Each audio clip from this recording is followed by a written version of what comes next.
اعوذ باللہ من الشیطان الرجیم بسم اللہ الرحمن الرحیم الحمد للہ رب العالمین الحمد للہ الاول بلا اول کان قبلہ والآخر بلا آخر یکون بعدہ الذي قصرت عن رؤيته أبصار الناظرين وعجزت عن نعته أوهام الواصفين ثم الصلاة والسلام على أشرف الأنبياء والمرسلين وخاتم النبيين سيدنا ونبينا ومولانا ومولى الثقلين جد الحسن والحسين بالقاسم محمد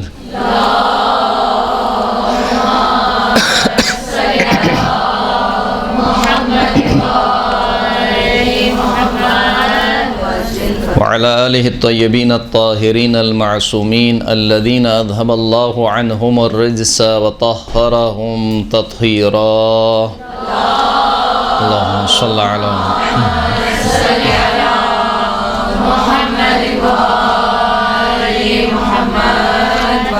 واللعنة الدائمة على أعدائهم أجمعين أما بعد فقد قال الله سبحانه وتعالى في كتابه المجيد بسم اللہ الرحمن الرحیم کنتم خیر امت اخرجت للناس تأمرون بالمعروف وتنہون عن المنکر صلاۃ پڑھے محمد و آل محمد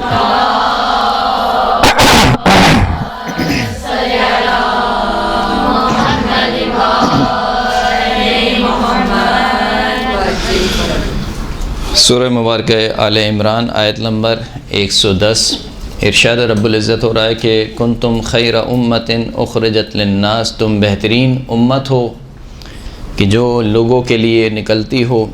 کس لیے؟ تأمرون بالمعروف، کہ لوگوں کو اچھائی کا حکم دیتی ہو، وتنہون عن المنکر، اور منکر سے روکتی ہو، بری باتوں سے روکتی ہو.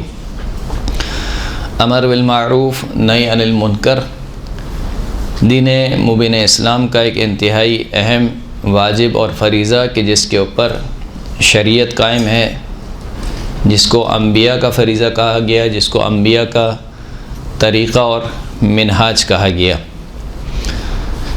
اسی طریقے سے ایک اور جگہ خداوند کریم نے ارشاد فرمایا کہ وَلْتَكُمْ مِنْكُمْ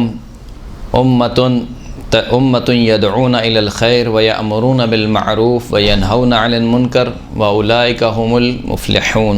یہ بھی سورہ آل عمران کی آیت ہے کہ ضرور بضرور تم میں سے ایک امت ایسی ہونی چاہیے کہ جو خیر کی طرف دعوت دے، وَيَأْمُرُونَ بِالْمَعْرُوفِ اور اچھائی کا حکم دے، وَيَنْهَوْنَ عَنِ الْمُنْكَرِ اور منکر اور بری باتوں سے روکے. اولئک هم المفلحون، یہی وہ افراد ہیں کہ جو فلاح پا جانے والے ہیں. یہاں تک کہ مومنین اور منافقین کے جب فرق کو قرآن مجید نے بیان کیا تو منافقین کی جو صفات تھیں اس میں بیان کیا کہ المنافقون والمنافقات بعضهم من بعض، منافق مرد اور منافق عورتیں یہ سب ایک دوسرے کے کیا ہیں؟ دوست ہیں. یأمرون بالمنکر وینہون عن المعروف، ان کی صفت کیا ہے منافقین کی؟ کہ یہ منکر کا حکم دیتے ہیں اور جو اچھائی ہے اس سے روکتے ہیں، یعنی برعکس. منافقین کی نشانی یہ ہے کہ یہ اچھے کاموں سے روکتے ہیں اور برائیوں کا حکم دیتے ہیں، جبکہ اسی کے بالمقابل مومنین کی جو صفات خداوند کریم نے بیان کی والمؤمنون والمؤمنات بعضهم اولیاء بعض، مومنین مرد اور مومنین اور مومنات عورتیں یہ آپس میں ایک دوسرے کے اولیاء ہیں، یعنی آپس میں ایک دوسرے کے دوست ہیں. دوست سے مراد یہاں پر ایسا نہیں ہے کہ نامحرم اور محرم دوست ہوں، یعنی مومن مومن کا دوست ہے، مومنہ مومنہ کی دوست ہے. ان کی صفت کیا ہے؟ یأمرون بالمعروف وینہون عن المنکر، یہ معروف کا حکم دیتے ہیں اور منکر سے روکتے ہیں. انتہائی اہم فریضہ، لیکن اس اہم فریضے کو انجام دینے سے پہلے انسان کو ایک اور بات کا خیال رکھنا چاہیے کہ جس کو خداوند کریم نے قرآن مجید میں بیان کیا کہ تأمرون الناس بالبر وتنسون انفسکم، کیا تم لوگوں کو اچھائی کا حکم دیتے ہو اور خود اپنے نفسوں کو بھلا دیتے ہو؟ یہ خاص کر ہم جیسے افراد کے لیے، ہم جیسے مراد یہ نہیں جو ممبر پہ جانے والے افراد ہیں، جو مجالس پڑھنے والے افراد ہیں، یا جو درس دینے والے افراد ہیں، کہ تم لوگوں کو تو اچھائی کا تو حکم دیتے ہو لیکن خود اپنے نفسوں کو بھلا بیٹھتے ہو۔ وَتَنْسَوْنَ أَنفُسَكُمْ وَأَنْتُمْ تَتْلُونَ الْكِتَابَ أَفَلَا تَعْقِلُونَ، جب کہ تم کتاب کو پڑھنے والے ہو تو پس کیا تم عقل نہیں رکھتے؟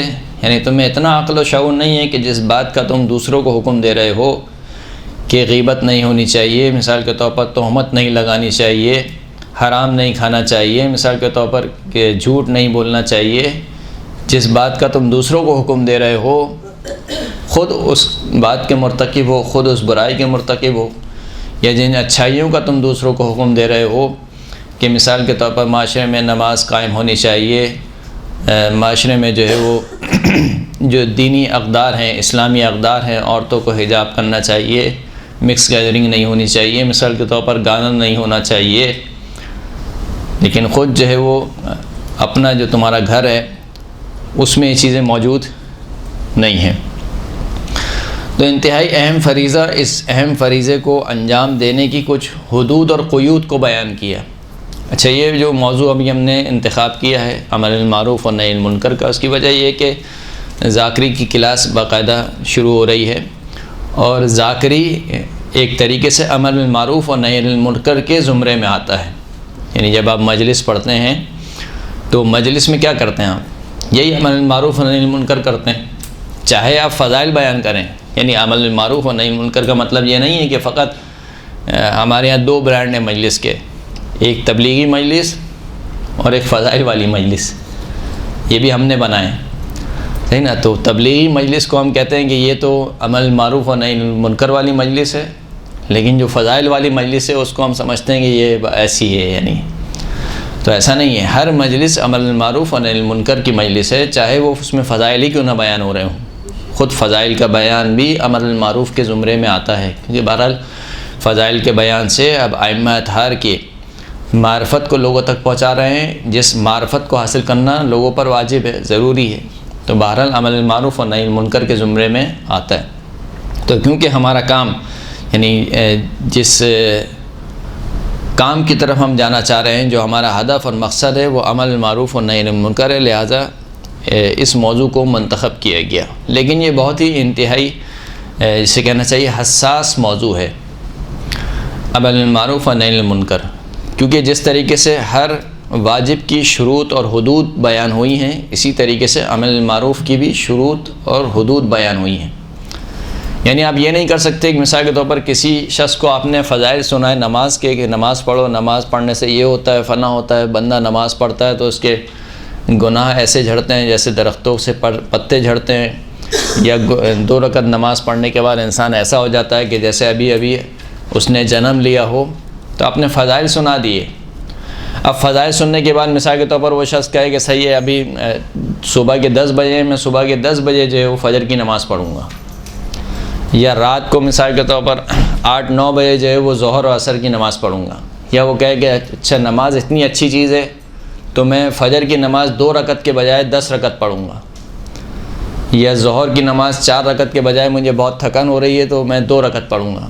تو ایسا نہیں ہو سکتا، ہر واجب کی ایک قیود ہیں، شرائط ہیں، ان شرائط اور ان قیود کے ساتھ ان واجب کو انجام دیا جاتا ہے۔ اسی طریقے سے امر بالمعروف و نہی عن المنکر، انسان فقط یہ نہ دیکھے کہ مجھ پر نیکی کا حکم دینا واجب ہے، برائی سے روکنا مجھ پر واجب ہے، لہٰذا اب کسی بھی طریقے سے مجھے یہ کام کرنا ہے، اس کی حدود کو جانے بغیر، اس کی قیود کو جانے بغیر، اس کی شرائط کو جانے بغیر، یہ انسان بجائے اچھائی کے حکم دینے کے بسا اوقات کیا ہو جاتا ہے، الٹا ہو جاتا ہے، برائی کا حکم ہو جاتا ہے۔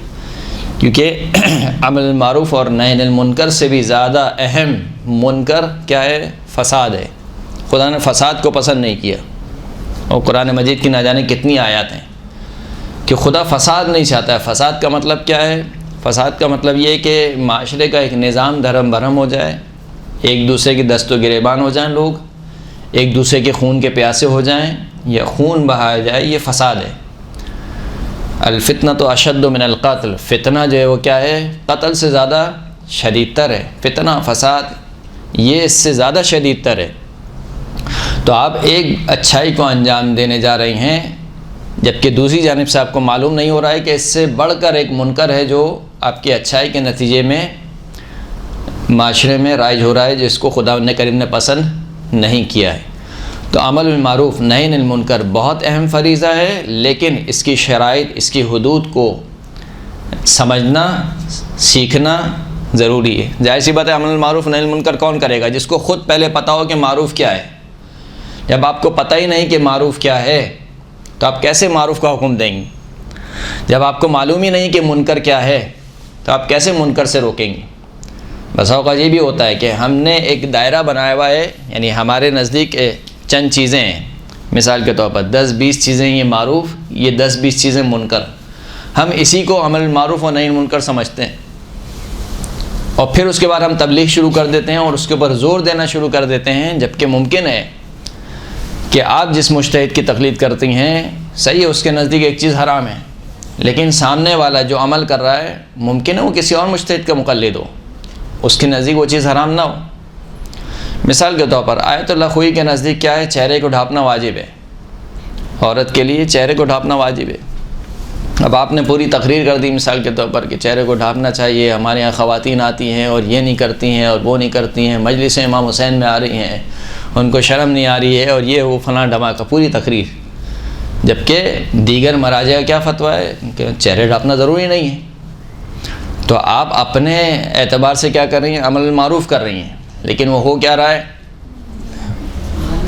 فساد کا باعث بن رہا ہے۔ اسی طریقے سے اور بہت سے ایسے مسائل ہیں کہ جن مسائل میں، کیونکہ جہاں پر بھی کوئی بھی فقہی گنجائش نکل سکتی ہے، یہاں تک بھی کہا گیا کہ اگر تم دیکھو کہ کوئی شخص شراب خانے سے باہر نکل رہا ہے تو فوراً اس کے اوپر حکم نہیں لگاؤ کہ یقیناً شراب پی کے ہی آ رہا ہوگا، یہ شراب لینے ہی گیا ہوگا، یعنی جب تک تم اس کے فعل کو کسی مباح کام پر حمل کر سکتے ہو، یہی احتمال دو کہ شاید یہ کوئی مباح کام کرنے گیا ہوگا، درست؟ تو ان حدود اور قیود کو سمجھنا ضروری ہے۔ پہلے معروف خود آپ کو معلوم ہو کہ معروف کیا ہے، نہیں آپ کو خود معلوم، منکر آپ کو خود معلوم ہو کہ منکر کیا ہے، پھر اس کے بعد عمل بالمعروف اور نہی عن المنکر ہوگا۔ ایک صلوات پڑھیں محمد و آل محمد پر۔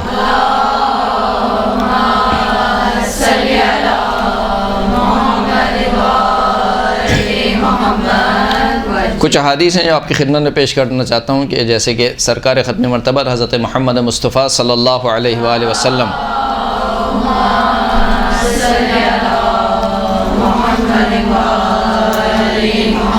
فرماتے ہیں کہ لا تزال امتی بخیر ما امروا بالمعروف ونہوا عن المنکر وتعاونوا علی البر والتقوى واذا لم يفعلوا ذلك نزعت منهم البرکات وسلط بعضهم على بعض ولم يكن لهم ناصر في الارض ولا في السماء۔ میری امت اس وقت تک خیر پر رہے گی جب تک یہ عمل بالمعروف اور نہی عن المنکر کرتی رہے گی، اور نیکی کے کاموں میں اور تقوی کے کاموں میں ایک دوسرے کا تعاون کرتی رہے گی۔ فَإِذَا لَمْ يَفْعَلُوا ذَلِكَ، لیکن جب میری امت عمل بالمعروف نہی عن المنکر کو چھوڑ دے گی اور نیکی کے کاموں میں ایک دوسرے کے ساتھ تعاون نہیں کرے گی تو کیا ہوگا؟ نُزِعَتْ مِنْهُمُ الْبَرَكَاتُ، میری امت سے برکتوں کو کھینچ لیا جائے گا۔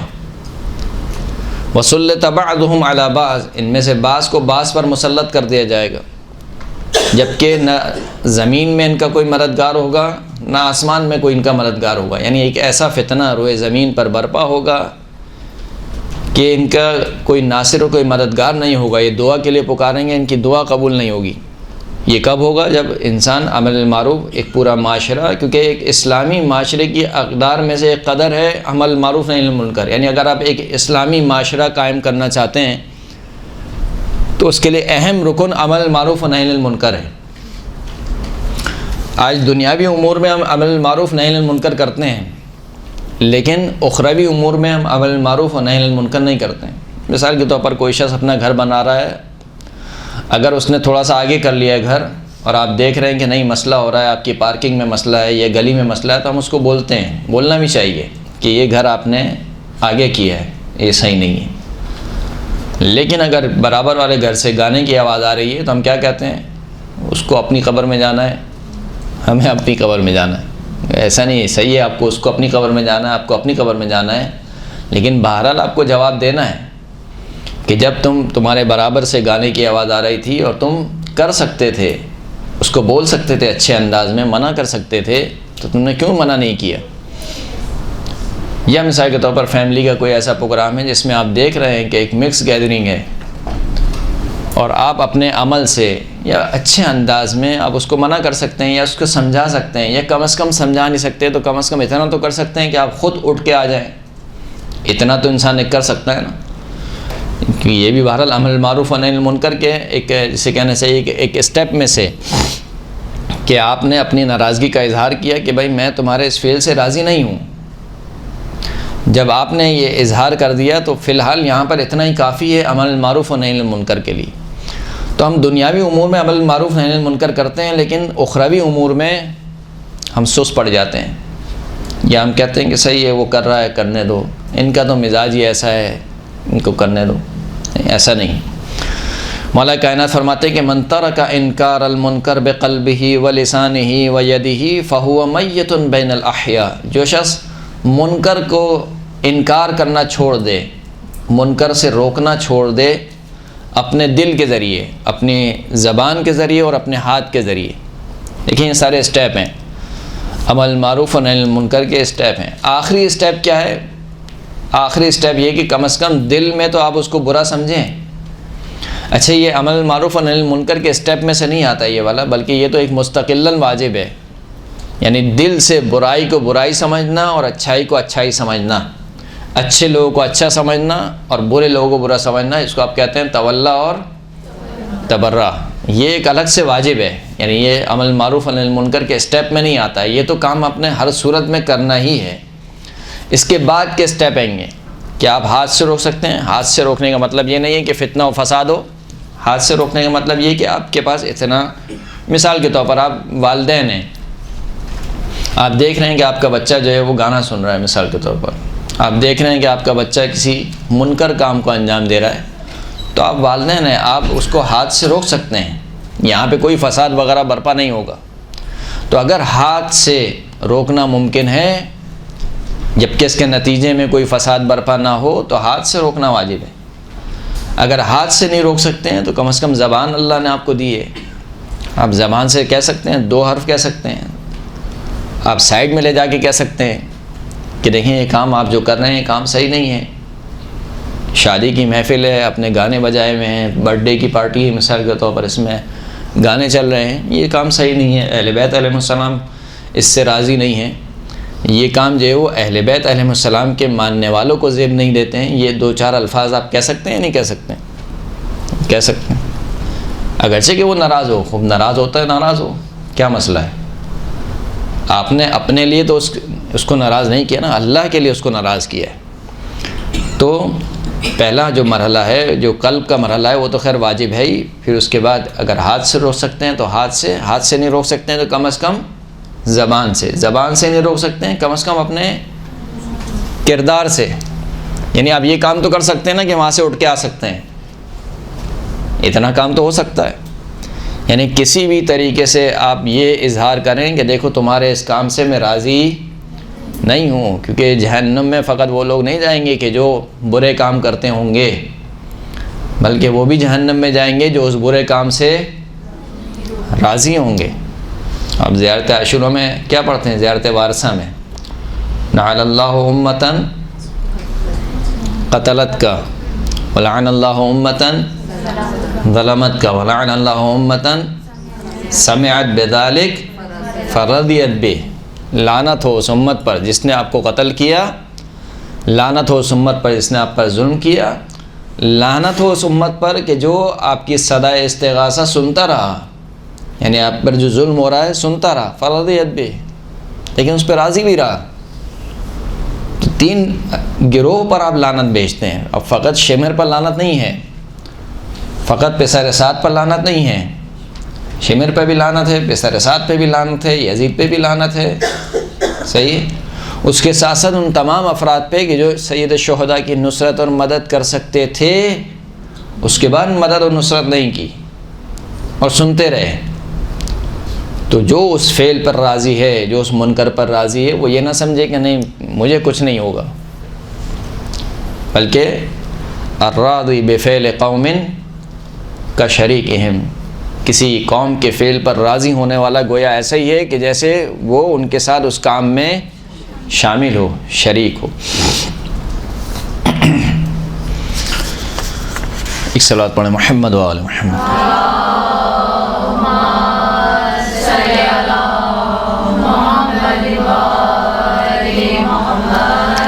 بہت مشہور حدیث ہے، آپ سنتے رہتے ہیں، چھٹے امام سے حدیث ہے کہ رسول خدا فرماتے ہیں کہ کیف بکم اذا فسدت نساؤکم وفسق شبابکم، کہ تمہاری حالت کیا ہوگی کہ جب تمہاری عورتیں فاسد ہو جائیں گی، خراب ہو جائیں گی، اور تمہارے نوجوان جو ہے وہ کیا ہو جائیں گے، فسق و فجور میں مبتلا ہو جائیں گے، اس وقت تمہاری حالت کیا ہوگی؟ ولم تأمروا بالمعروف ولم تنہوا عن المنکر، نہ تم معروف کا حکم دو گے، نہ تم برائی سے روکو گے۔ آج آپ دیکھیں معاشرے کی حالت کیا ہے، یعنی واقعاً کبھی کبھار انسان خون کے آنسو روتا ہے کہ یہ کس طریقے کا معاشرہ ہے، ہم کس طرف جا رہے ہیں۔ جلوسوں کی حالت کیا ہے، شبیداریوں کی حالت کیا ہے، نوجوان لڑکے نوجوان لڑکیاں یہ کہیں باہر سے تو نہیں آئے، سب یہیں کے رہنے والے ہیں۔ اگر باہر سے بھی ہوں گے تو ان کی تعداد کتنی ہوگی؟ بہت کم ہوگی۔ لیکن بہرحال زیب نہیں دیتا ہے کہ آپ سید الشہداء، کالے کپڑے آپ نے زیب تن کیے ہوئے ہیں، لڑکیوں نے بھی لڑکوں نے بھی، لیکن کوئی روکنے والا نہیں ہے، کوئی ٹوکنے والا نہیں ہے۔ تو کس طرف جا رہے ہیں ہم؟ کہا کہ تمہاری حالت کیا ہوگی کہ تمہاری عورتیں فاسد ہو جائیں گی، یعنی ان کا کردار خراب ہو جائے گا، تمہارے شباب فسق میں مبتلا ہو جائیں۔ فسق یعنی کھلم کھلا گناہ کرنا، کھلم کھلا۔ آج دیکھتے ہیں ہم نوجوانوں کو، بعض نوجوانوں کو جیسے ماہ مبارک رمضان میں کھلم کھلا مثال کے گٹکا کھا رہے ہیں، سگریٹ پی رہے ہیں، یہ فسق ہے، یہ بدتر ہے گناہ سے۔ ایک تو آپ گناہ کے کیا، آپ نے سن روزہ نہیں رکھا، پھر اس کے بعد آپ نے گویا احترام نہیں کیا حدود الہی کا، آپ مذاق اڑا رہے ہو، استہزاء کر رہے ہیں حدود الہی کا، یہ اس سے زیادہ بدتر ہے۔ فقیل لہ ویکون ذلک، تو اصحاب نے کہا کہ یا رسول اللہ کیا ایسا بھی ہوگا؟ یعنی وہ تصور نہیں کر رہے تھے کہ اب ریاست مدینہ بن چکی ہے، اللہ کے رسول کی حکومت بن چکی ہے، دینی احکامات اجرا ہو چکے ہیں، اب یہ زمانہ کیسا آئے گا کہ ہماری عورتیں فاسد ہو جائیں گی، ہمارے نوجوان فسق و فجور میں مبتلا ہو جائیں گے؟ فقال نعم وشر من ذلک، اللہ کے رسول نے کہا کہ ہاں یہ بھی ہوگا، بلکہ اس سے بدتر معاشرہ آئے گا۔ فرمایا کہ اس سے بدتر کیا ہوگا؟ فرمایا کہ کیف بکم اذا امرتم بالمنکر ونہیتم عن المعروف، کہ اس وقت تمہاری حالت کیا ہوگی کہ جب تمہیں منکر کا حکم دیا جائے گا اور معروف سے روکا جائے گا، یعنی برائی کا حکم دیا جائے گا کہ یہ برے کام ہے، اس کو انجام دو، اور معروف سے کیا کیا جائے گا؟ روکا جائے گا۔ فقیل لہ یا رسول اللہ ویکون ذلک، کہا کہ یا رسول اللہ کیا ایسا بھی ہوگا؟ قال نعم وشر من ذلک، یہ بھی ہوگا بلکہ اس سے بھی بدتر ہوگا۔ کہا وہ بدتر کیا ہوگا؟ کیف بکم اذا رأیتم المعروف منکرا والمنکر معروفا، اس وقت تمہاری حالت کیا ہوگی کہ جب تم منکر کو، برائی کو اچھائی شمار کرو گے اور اچھائی کو برائی شمار کرو گے۔ یعنی آج ہمارے معاشرے میں کیا ہے کہ اگر کوئی عورت مثال کے طور پر حجاب کر لے تو اس کو کیا شمار کیا جاتا ہے کہ بیکورڈ عورت ہو گئی ہے، یا حجاب کو نعوذ باللہ نستجیر باللہ یعنی جہالت کی نشانی شمار کیا جا رہا ہے۔ یہ کیا تم نے اوڑھ لیا ہے، کیا تم اوڑھ کے آ گئی ہو مثال کے طور پر، یہ سب نشانیاں ہیں کہ جب معروف کو منکر شمار کیا جا رہا ہے، اچھی بات کو منکر شمار کیا جا رہا ہے، اور وہی اگر خاتون مثال کے طور پر بے حجاب ہو کر آ جائے، ٹائٹس پہن کر آ جائے، تو ہمارا معاشرہ کہتا ہے وہ تو بہت بولڈ ہے۔ یعنی بولڈنس کی علامت کیا ہے؟ فحاشی۔ بولڈ خاتون کسے بولتے ہیں؟ جو مردوں سے بے تکلف ہو کے بات کرے، ہم کہتے ہیں بولڈ ہے۔ یعنی ایک منکر کام کو ہم کیا شمار کرتے ہیں؟ معروف۔ ہماری جانیں قربان ہو بی فاطمہ زہرا سلام اللہ علیہا پر، صلی اللہ علیہ وسلم۔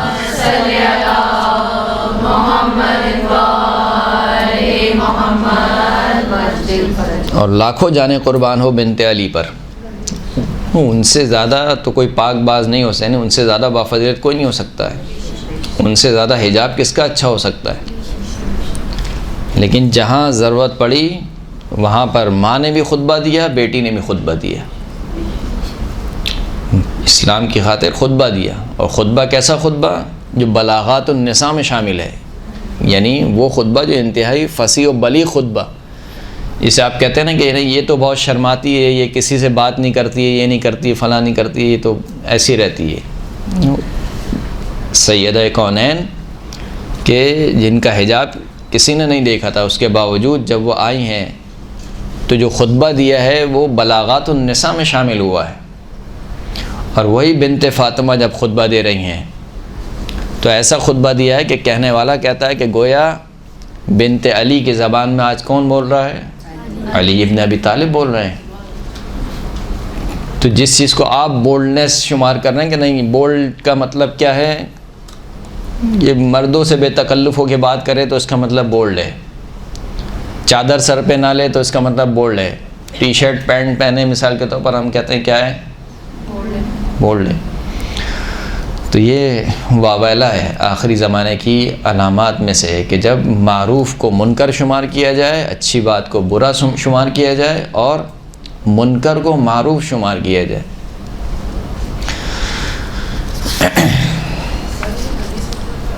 جی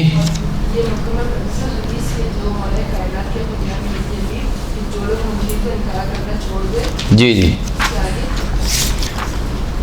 من ترک انکار المنکر بقلبہ ولسانہ ویدہ فہو میت بین الاحیاء. جو شخص منکر کا انکار کرنا چھوڑ دے اپنے دل کے ذریعے، اپنی زبان کے ذریعے، اپنے ہاتھ کے ذریعے، تو وہ گویا ایسا ہے کہ زندوں کے درمیان مردہ لاش ہے. زندوں کے درمیان کیا ہے؟ مردہ ہے. مولانا صاحب عموماً یہ ہوتا ہے کہ کہتے ہیں گھر کے بڑے جو ہیں وہ منکر اور معروف کا سبق دیتے ہیں، لیکن کچھ گھروں میں ایسا ہوتا ہے کہ چھوٹے اس عمل کو زیادہ جلدی پک کر لیتے ہیں، لیکن اگر وہی بڑوں کو روکنے کی کوشش کرتے ہیں وہ کہتے ہیں تو وہ بدتمیزی مانتے ہیں. نہیں، بدتمیزی خیر نہ کیا جائے. وہی والی بات ہے کہ کس طریقے سے آپ کو معروف کرنا ہے، کس طریقے سے منکر کرنا ہے، اس کی حدود و شروط بیان ہوئی ہیں. دیکھیں حضرت ابراہیم کے چچا بت پرستی میں نہ صرف بت پرست تھے بلکہ بت بناتے تھے. حضرت ابراہیم سے بھی کہتے تھے کہ جاؤ تم بتوں کو بیچ کے آؤ، لیکن اس کے باوجود حضرت ابراہیم کا لہجہ کیا تھا؟ یا اباتی. یا اباتی کا مطلب کیا ہے؟ اے میرے بابا جان. یعنی انتہائی خوبصورت لہجے میں گفتگو کر رہے ہیں. یا اباتی لما تعبد ما لا تسمع ولا یبصر ولا یغنی عنک شیئا. کیوں آپ ایسے کی عبادت کرتے ہیں جو نہ کچھ دیکھ سکتا ہے، نہ سن سکتا ہے، نہ آپ سے کسی چیز کو دور کر سکتا ہے، آپ کو کسی چیز سے بے نیاز نہیں کر سکتا ہے. دیکھیں یہ ایک طریقہ کار ہے، یہ قرآن ہمیں سکھا رہا ہے کہ منطقی طریقے سے اچھے الفاظ میں گفتگو کرنا. عموماً ایسا بھی ہوتا ہے کہ بڑے جو تھوڑا چھوٹے ہونے کی وجہ سے جی وہ خیر وہ ہوتا ہے، لیکن اس کو بہرحال برداشت کیا جائے. ایک حد تک ہے، ہم جیسے کہا گیا کہ ایک حد تک امر معروف و نہی عن المنکر کر سکتے ہیں. کم از کم ہم نے اتنا تو اظہار کر دیا کہ یہ چیز صحیح نہیں ہے، ہم آپ کے ساتھ نہیں ہیں، کافی ہے.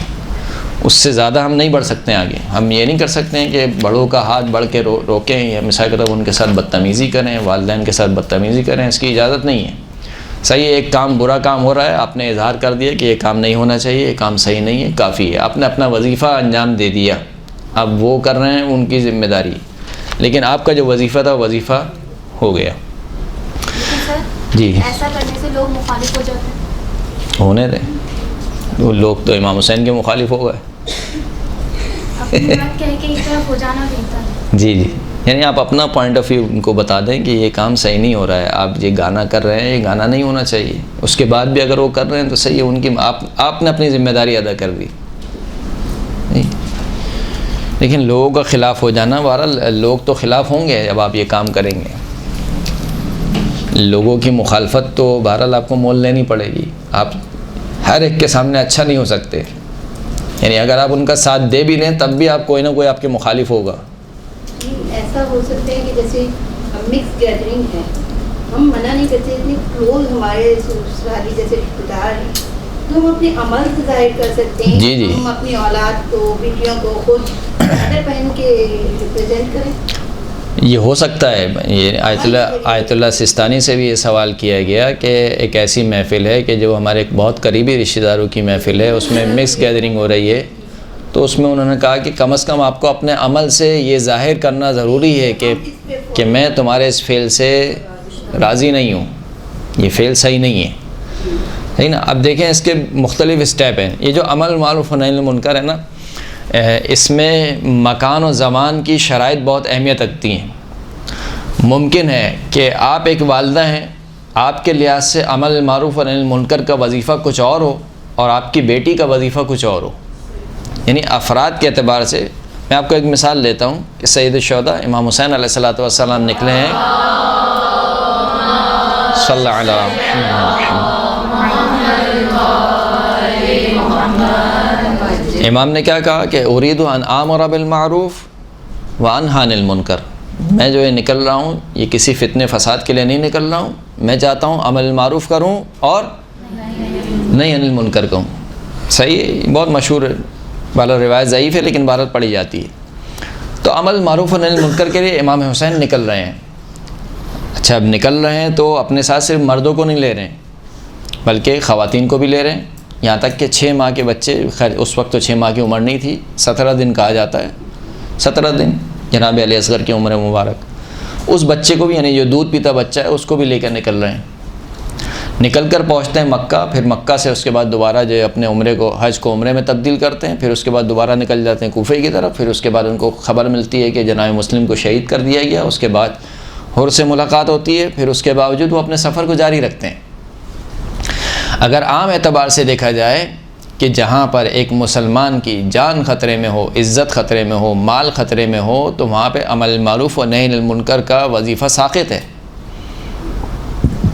یعنی اگر میں ایک عمل معروف و نہی عن المنکر کرنا چاہوں، مجھے معلوم ہے کہ اس کے نتیجے میں کیا ہوگا، میری جان خطرے میں، یا میرے گھر والوں کی جان خطرے میں، یا میرا مال لوٹ لیا جائے گا، تو مجھ پر واجب نہیں ہے بلکہ حرام ہو جائے گا. یعنی برعکس اس وقت میرے اوپر عمل معروف و نہی عن المنکر کرنا کیا ہو جائے گا، حرام ہو جائے گا. کیونکہ خداوند کریم نے کہا کہ تمہاری عزت مجھے عزیز ہے، تمہارا مال جو کہ قابل احترام ہے اس کو نہیں لوٹنا چاہیے. لیکن اس کے باوجود ہم دیکھتے ہیں کہ امام حسین جا رہے ہیں. اس کا مطلب ہے کہ وہ امام امت ہیں، ان کا ایک امام امت ہے ہونے کے اعتبار سے ان کا ایک الگ وظیفہ خاص ہے جو خود انہی سے مختص ہے. اب اگر کوئی کہے کہ نہیں امام حسین نے جان دے دی، ہم کیوں نہ جان دیں، تو روزانہ پھر جانے ہی آپ کو نظر آئیں گی گرتی ہوئی گلی محلے میں. جیسے کہ ہم نے پہلے عرض کیا کہ خداوند کریم فساد نہیں چاہتا ہے، فتنہ نہیں چاہتا ہے. تو عمل معروف نہی عن المنکر افراد کے اعتبار سے اور زمان و مکان کے اعتبار سے مختلف لوگوں کا وظیفہ مختلف ہوتا ہے. وہ کیونکہ امام امت تھے، ان کا ایک خاص وظیفہ تھا، وہ ان کو انجام دینا تھا. ورنہ یہی وظیفہ جو آپ کو اور مجھے سمجھ میں آ رہا ہے، چھٹے امام کو سمجھ میں نہیں آیا. چھٹے امام نے یہ عمل کیوں نہیں انجام دیا؟ حالانکہ ان کے زمانے میں حالات بہت اچھے تھے. بنو امیہ، بنو عباس آپس میں دست و گریبان تھے. ایک شخص آیا بھی امام کے پاس خراسان سے کہ اتنی تلواریں آپ کے لیے تیار ہیں. امام نے کہا اچھا ایسا ہے؟ کہا جاؤ اس تندور میں بیٹھ جاؤ. کہا نہیں مولا، مجھے جو ہے وہ آپ کیوں عذاب دینا چاہتے ہیں؟ اتنے میں ہارون مکی آیا اپنے ہاتھوں میں چپلوں کو لیتے ہوئے. امام نے کہا کہ اپنی چپلوں کو نیچے پھینکو اور جا کے تندور میں بیٹھ جاؤ. اس نے بغیر چون چرا جا کے تندور میں بیٹھ گیا. پھر اس کے بعد گفتگو کرنے لگے. پھر امام نے پوچھا کہ اس جیسے کتنے ہیں خراسان میں؟ تو کہا نہیں مولا، اس جیسے تو ایک بھی نہیں ہے. تو یہ اگرچہ کہ اس کو سمجھانے کے لیے تھا، یعنی مخاطب کو سمجھانے کے لیے تھا کہ دیکھو تم جو کہہ رہے ہو کہ تلوار لے کر آ جائیں اور یہ کر لیں وہ کر لیں، ہم ایسا نہیں کہ مثال کے طور پر ہر کسی کی آواز پہ ہم لبیک کہیں اور چڑھائی کر دیں. تو اس وقت امام جعفر صادق اپنا وظیفہ سمجھ رہے تھے کہ میرا وظیفہ کیا ہے. اس وقت 5ویں امام اپنا وظیفہ سمجھ رہے تھے. حرہ کا واقع ہوا امام مدینے میں، چوتھے امام، لیکن اس کے باوجود حرہ کے واقعے میں کیا ہوا؟ سادات کھڑے ہوئے تھے، لیکن امام مدینے سے نکل کر باہر آ جاتے اور اپنی مستورات کو بھی لے آتے. تو کیا اس وقت چوتھے امام پر عمل معروف نہی عن المنکر واجب نہیں تھا؟ حالانکہ وہ جو حرہ کے جو لوگ شہید ہوئے جنہوں نے قیام کیا تھا وہ امر بالمعروف و نہی عن المنکر کا نعرہ انہوں نے لگایا تھا، لیکن اس کے باوجود چوتھے امام اس میں شریک نہیں ہے۔ تو اس کا مطلب یہ ہے کہ ہر امام اپنے وظیفے کو بہتر جانتا ہے۔ آپ کسی ایک شخص کو دیکھ کر یہ نہیں کہہ سکتے کہ کیونکہ اس کا وظیفہ یہ ہے لہذا تمہارا وظیفہ بھی یہی ہے، ایسا نہیں ہے۔ بہرحال اس سے زیادہ میں شاید اس گفتگو پہ اس موضوع پہ زیادہ گفتگو نہیں کرنا چاہوں گا۔ جی ایسا ہوتا ہے کہ جیسے صاحب ممبر ہے، اب ان سے عمر میں بھی زیادہ ہے اور علم میں بھی زیادہ ہے، جی وہ رسپیکٹ کا ایک آسپیکٹ آ جاتا ہے۔ جی جی لیکن میں نے بہت جگہ دیکھا ہے کہ صاحب ممبر ہو کے بھی بہت ساری ایسی چیزیں ممبر سے پڑھ لی جاتی ہیں جو نہیں ہوتی صحیح۔ وہاں بھی عمل بالمعروف اور نہی عن المنکر ہم کس طرح کریں؟ جی اگر ممکن ہے آپ کے لیے ان تک بات پہنچانا، چاہے سوال کی صورت میں ہی کیوں نہ ہو، مثال کے طور پر انہوں نے ایک روایت پڑھی ہے یا جو بھی کچھ بات کہی ہے تو آپ ان سے سوال لکھ کے دے دیں کہ یہ کس روایت میں موجود ہے یا کس آیت میں موجود ہے، اس کا ریفرنس دے دیں مثال کے طور پر۔ یعنی آپ کا کام ہے ان کو متنبع کرنا، ان کا نہ ان کی ڈسرسپیکٹ کرنا آپ کا مقصد ہے، نہ ان کو مثال کے طور پر رسوا کرنے کا آپ کا ارادہ ہے۔ آپ کا صرف کام یہ ہے کہ جو انہوں نے ایک چیز پڑھی ہے جو آپ کے نزدیک جو آپ کو غلط لگ رہی ہے، آپ ان سے پوچھ سکتے ہیں، سوال کر سکتی ہیں، سوال پہنچا سکتی ہیں ان کو، یہ بھی اگر ممکن ہو۔ اگر ممکن نہ ہو تو پھر آپ کے اوپر واجب نہیں ہے۔ میرے لیے ممکن ہی نہیں ہے، مثال کے طور پر اتنا پروٹوکول ہے، میں جا ہی نہیں سکتا ہوں وہاں تک۔ صحیح ہے، 10 گاڑیاں مثال کے طور پر آ رہی ہیں، ملاقات کرنے کے لیے بھی شاید پتہ نہیں کتنا ٹائم ملے، لگے نہ لگے، تو مجھ پر واجب نہیں ہے اس صورت میں۔ یہ تو خیر ایک ضمنی موضوع تھا، جو اصل ہمارا موضوع تھا پتہ نہیں آپ لوگ کو بیان کیا گیا ہے نہیں کیا گیا، کہ مجالس اعضاء کے مضامین کو کیسے مرتب کیا جائے، یہ ہمارا جو ہے وہ اصل ٹاپک تھا۔ ایک صلاۃ پڑھیں محمد و آل محمد۔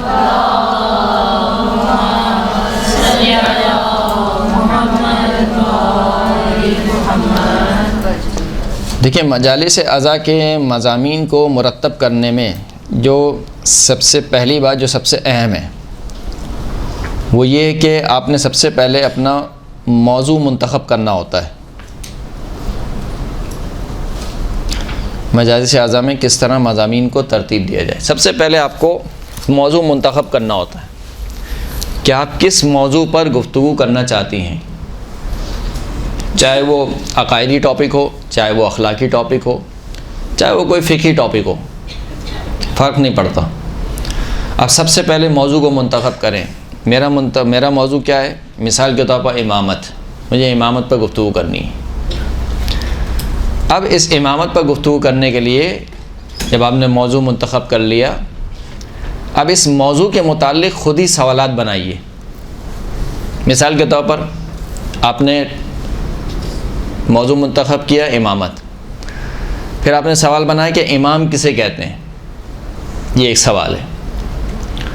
دوسرا سوال کہ جو امامت ہے آیا یہ کوئی الہی منصب ہے یا دنیاوی منصب ہے۔ تیسرا سوال امام منتخب کیسے ہوتا ہے، کون منتخب کرے گا امام کو۔ چوتھا سوال جسے امام منتخب کیا جائے اس میں کیا صفات پائی جانی چاہیے۔ اب یہ 4 سوال ہیں، یہ سوال بن گئے۔ اب ان میں سے ممکن ہے، عین ممکن ہے کہ ہر سوال کا جواب پوری ایک مجلس ہو۔ مثال کے طور پر امام کی صفات کیا ہونی چاہیے۔ اب آپ اس میں اپنے سکتوں مطالعہ کیا، روایت کو لے کر آئیں، احادیث کو لے کر آئیں، قرآن مجید کی اگر آیات موجود ہیں تو ان آیات کو آپ لے کر آئیں۔ لیکن مطالعہ تو شرط ہے، آپ چاہیں گے مطالعے کے بغیر مثال کے طور پر کوئی خطیب بن جائے تو لفاظی ایک حد تک چلتی ہے، خطابت ایک حد تک چلتی ہے، پھر اس کے بعد بہرحال آپ کو مطالعہ کرنا ہے۔ آپ مطالعے کے بغیر نہیں جا سکتے ممبر پر، یہ بات تو آپ لکھ لیں۔ کیا پوری مجلس ایک ہی عنوان پر پڑھی جا سکتی ہے؟ جی ہو سکتا ہے، دیکھیں میں ابھی آتا ہوں اس پہ۔ یہ وہ مجلس ہے جو جسے کہنا چاہیے کہ ایک ٹیکنیکلی اعتبار سے مرتب مجلس سے کہا جاتا ہے کہ اس میں مطالب مرتب آ رہے ہیں، ترتیب وار آ رہے ہیں اور پوری ایک ہی موضوع پر گفتگو ہو رہی ہے۔ کچھ مجلسیں وہ ہوتی ہیں جو مجمع کے اعتبار سے کیا ہوتا ہے اس میں مختلف چیزیں آتی ہیں۔ اچھا وہ بھی کبھی کبھار وقت کی ضرورت ہوتی ہے، لیکن وہ آئیڈیل مجالس نہیں ہوتی۔ آئیڈیل مجالس وہی ہوتی ہیں کہ جو ٹیکنیکلی اعتبار سے اس کے سارے جو موضوعات ہیں وہ مرتب ہوں، ایک کے بعد ایک گفتگو جو مربوط ہو۔ ایسا نہ ہو کہ پہلے آپ نے مشرق کی بات کی، پھر آپ نے مغرب کی بات کی، پھر اس کے بعد فلاں کوئی آپ نے چٹکلا چھوڑ دیا، تو وہ صحیح ہے، مجلس تو ہو جاتی ہے، وہ ثواب بھی مل جائے گا انشاءاللہ، لیکن وہ جو ترتیب وار آپ سامع کو لے کر چلتے ہیں، لیکن سامع جو ہوتا ہے آپ کا، ماہر نفسیات یہ کہتے ہیں کہ 20 منٹ تک آپ کے ساتھ ہوتا ہے۔ بھئی ابھی تقریر کرتے ہوئے تقریباً کتنے منٹ ہو گئے ہیں؟ پون گھنٹہ ہونے والا ہے، یعنی ابھی بھی اگر میں آپ سے پوچھوں کہ میں نے کیا کیا پڑھا تو شاید آپ میرے پون گھنٹے میں سے 10 منٹ کا میٹر مجھے دے پائیں گی، کیونکہ یہ ایک نفسیات ہے۔ جو سامع ہوتا ہے وہ بہت زیادہ آپ کے ساتھ نہیں چلتا ہے، مگر یہ کہ آپ میں کمال یہ ہو کہ سننے والا تقریر کے پہلے منٹ سے لے کر آخری منٹ تک آپ کے ساتھ رہے، یہ بہت بڑا کمال ہے۔ یعنی بڑے بڑے خطیبوں میں بھی یہ نہیں ہوتا ہے، بڑے بڑے خطیبوں میں بھی یہ نہیں ہوتا ہے۔ اسی وجہ سے آپ نے دیکھا ہوگا بعض خطبہ جو ہے وہ کیا کرتے ہیں، مثال کے طور پر 15-20 منٹ کے بعد کوئی ایک واقعہ سناتے ہیں، کوئی بھی ایک ایسی چیز سناتے ہیں جس سے مجمع کی جو انٹینشن ہے وہ دوبارہ اپنی طرف کریں، دوبارہ اپنے، یعنی وہ جو ایک جیسے ہوتا ہے نا غلہ چل رہا ہوتا ہے گوشت فن کا، تو وہ ایک طرف جا رہا ہے تو اس کو موڑ کے دوبارہ اس طرف لے کر آنا اپنی طرف، تو وہ چیزیں ضروری ہوتی ہیں، اور وہ بہرحال ایک لیول پر پہنچ کے وہ چیزیں آتی ہیں انسان کو، جب انسان مجمع کو سمجھنے لگتا ہے کہ ہاں یہ میرا مجمع کس طرف جا رہا ہے، ڈائیورٹ تو نہیں ہو رہا ہے، اس طرف تو نہیں جا رہا ہے۔ بہرحال تو اگر آپ کو ترتیب وار ایک مجلس بیان کرنی ہے تو اس کا طریقہ ہم آپ کو بتا رہے ہیں، یعنی ایک آئیڈیل مجلس کیا ہونی چاہیے، ایک آئیڈیل مجلس نہ کہیں چلیں تقریر، ایک آئیڈیل تقریر کیا ہونی چاہیے، اس کا طریقہ کار یہ ہوتا ہے کہ آپ نے ایک موضوع سوچا، موضوع سوچنے کے بعد اسی موضوع کے آپ نے سوالات بنائے، صحیح، جیسے ہم نے امامت ایک مثال دے دی، اس کے آپ نے سوال بنا لیے، امام کسے کہتے ہیں، امام الہی منصب ہے یا لوگوں کا دیا ہوا منصب ہے، امام کو منتخب کون کرتا ہے، امام کی صفات کیا ہوتی ہیں، اور ممکن ہے کہ اور سوالات بھی آپ بنا لیں۔ اب جتنے سوال آپ بنائیں گے ہر سوال کے متعلق آپ کو مطالعہ کرنا ہے، درست ہے؟ مثلا امام کی صفات کیا ہوتی ہیں، یہ کیا ہونی چاہیے، اب ظاہر سی بات ہے نہ آپ پر وحی نازل ہوتی ہے نہ مجھ پر وحی نازل ہوتی ہے، تو ہمارے پاس کیا ہیں، کتابیں، کتابوں کا مطالعہ کیا جائے۔ دوسری طرف کیا ہے، تقاریر ہیں، یعنی دوسرے جو علماء ہیں، بزرگ علماء، انہوں نے بیان کیا ہے ان کو سنا جائے، تو یا ہم سن سکتے ہیں یا ہم پڑھ سکتے ہیں، دو ہی طریقے سے ہمارے پاس علم حاصل ہو سکتا ہے، وہی ہم پر نازل ہو نہیں سکتی ہے، علم لدنی ہمارے پاس نہیں ہے، تو یہی دو طریقے ہیں، ان دو طریقے سے ہی آپ ان سوالوں کے جوابات مرتب کریں گے، مطالعہ کریں گے۔ سوال کر دیتے ہیں سر، بہت سارے موضوعات ایسے ہوتے ہیں جیسے ابھی جو اشرے میں گئی ہیں مجالس، جیسے شہزادہ علی اکبر ہوئے، شہزادہ علی اصغر ہو گئے، ان کی مجالس پڑھنی ہوتی ہیں، تو ان کی موضوعات پہ زیادہ ہے جو ہمیں فضائل نہیں مل پاتے، تو پھر اس طریقے سے کرتے ہیں کہ مولا علی کے فضائل بیچ میں ایڈ کر لیتے ہیں۔ دیکھیے وہی میں عرض کر رہا ہوں آپ سے کہ ایک مرتبہ آپ ایک ایسا موضوع منتخب کر رہی ہیں کہ جس کے بارے میں ہے ہی نہیں تاریخ میں کچھ، یعنی آپ اگر اپنی پوری زندگی بھی لگا دیں گے تب بھی شاید 10 منٹ کا موضوع بھی نہیں ملے آپ کو، صحیح نا؟ تو اس میں پھر ہوتا یہ ہے کہ جب ایسے موضوع آتے ہیں تو اس میں لازماً آپ کو دوسری طرف جانا ہے۔ مثال کے طور پر جناب علی اصغر کی شہادت کی آپ کو تقریر کرنی ہے، اس میں آپ کو لازماً جانا پڑے گا کہاں پر، تربیت اولاد پر، آپ کو لازماً جانا پڑے گا زوجہ کے انتخاب کے اوپر، آپ کو لازماً جانا پڑے گا کہ زوجہ کیسی ہونی چاہیے، جس زوجہ جب ایسی ہوگی اس کے شیر سے جو بچہ پلے گا اس کا نام علی اصغر ہوگا، تو یہ موضوعات آپ کو بیچ میں لانے پڑیں گے لازماً، کیونکہ نہیں ہے تاریخ میں۔ آپ اگر چاہتے ہیں کہ 1 گھنٹے کی تقریر کریں جس میں فقط اور فقط جناب علی اصغر کے فضائل ہوں، تو ہے ہی نہیں، تو ایک چیز ہے ہی نہیں، آپ کہاں سے بیان کریں گے، درست ہے؟ خوب، یہ طریقہ آپ کو سمجھ میں آ گیا، یہ ایک موضوع آپ نے منتخب کیا اور پھر اس کے بعد اس کے سوالات بنا لیے، پھر ہر سوال کے بارے میں آپ کو مطالعہ کرنا ہے۔ یہ جیسا موضوع ہے، مثال کے طور پر عقائد کی کتابیں، آیت اللہ جعفر سبحانی، ان کی بہت سی کتابیں جو ہے وہ ترجمہ ہوئی ہیں، ان کی کتابوں کا مطالعہ کیجیے، اچھی کتابیں ہیں، سلیس زبان میں، اور جو بیان کیا گیا ہے وہ بھی ایک سطحی لیول پر ہے، کوئی بہت ہائی فائی حوزے کے لیول پر گفتگو نہیں ہے. تو ان کی کتابیں مثال کے طور پر آئین وہابیت ہے یا اور بھی بہت سی کتابیں ہیں جو ان کی ٹرانسلیٹ ہوئی ہیں عقائد کے عنوان سے، عقائد کے موضوع میں. تو ان کی کتابوں کا مطالعہ کیا جائے. یہ ایک موضوع ہے، یہ ایک عقیدتی یعنی عقائدی موضوع تھا. اب آپ کہیں مثال کے طور پر کوئی اخلاقی موضوع، مثال کے طور پر حب دنیا، آپ کو مجلس پڑھنی ہے کس کے اوپر؟ دنیا کی محبت کے اوپر، حب دنیا. صحیح ہے، آپ سوالات بنانا شروع کیجیے. حب دنیا سے کیا مراد ہے، یعنی کسے حب دنیا کہتے ہیں؟ آپ پہلے واضح تو کریں نا کہ یہ چیز حب دنیا ہے. صحیح ہے، پھر آپ اس کے اوپر گفتگو شروع کریں گے. کیا اس کو حب دنیا کہا جاتا ہے؟ پھر یہ جو حب دنیا ہے، آیا یہ مذموم ہے یا ممدوح ہے؟ یعنی شریعت کی نگاہ میں اس کو پسند کیا گیا ہے یا شریعت کی نگاہ میں یہ پسندیدہ نہیں ہے. پھر آپ تھوڑا سا اور آگے بڑھیں گے کہ حب دنیا کے اثرات کیا ہوتے ہیں انسان کی زندگی پر.